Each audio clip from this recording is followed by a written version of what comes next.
Akithibitisha kutokea kwa tukio hilo, kamanda wa jeshi la polisi mkoa wa Mara Pius Rutumo, wakati akizungumza na waandishi wa habari, amesema kuwa ajali hiyo imehusisha gari ndogo aina ya Land Cruiser namba za usajili T385 EHM pamoja na lori aina ya Scania namba T396 EHR zilizogongana uso kwa uso katika eneo la Nyatwali wilayani Bunda mkoani Mara, barabara ya Musoma Mwanza. Wa kuamkia leo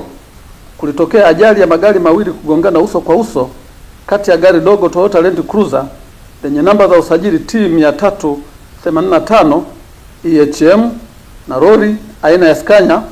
lenye namba za usajili T396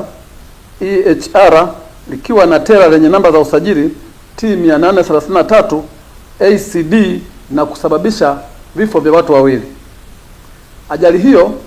imetokea tarehe 13 mwezi wa 4 2025 majira ya saa 7:30 za usiku huko Nyatwali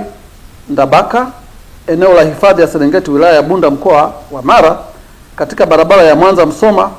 ambapo gari namba T 385 EHM Toyota Land Cruiser ikitokea Mwanza kwenda Bunda iligongana na lori lenye namba za usajili T396 EHR Scania likiwa na tela lenye namba za usajili T833 ACD na kusababisha vifo vya watu wawili ambao ni mhandisi Boniface Gisima Nyamohanga mwenye umri wa miaka 56, Mkuria na mkazi wa Dar es Salaam, ambaye ni mkurugenzi wa TANESCO Tanzania,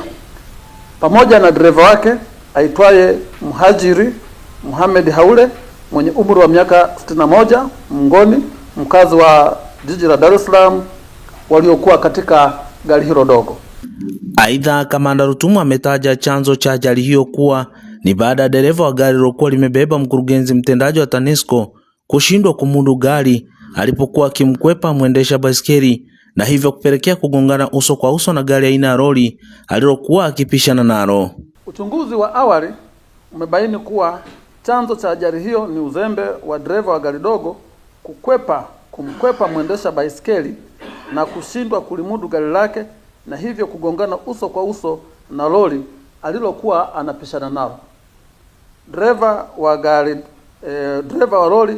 alikimbia na kuelekea kusikojulikana mara baada ya ajali kutokea. Miili ya marehemu hawa wawili imehifadhiwa katika hospitali teule ya DDH wilaya ya Bunda. Aidha, jeshi la polisi mkoa wa Mara likatumia nafasi hiyo kutoa wito kwa madereva kuhakikisha wanafuata sheria za barabarani. Miili miwili ya marehemu hao ikiwemo mwili wa mkurugenzi mtendaji wa shirika la umeme Tanzania TANESCO mhandisi Gisima Nyamohanga pamoja na dereva wake imehifadhiwa katika hospitali ya DDH iliyopo wilayani Bunda mkoani Mara. Kutoka hapa katika mkoa wa Mara, mimi ni Jacob Karoli na hii ni Clouds TV.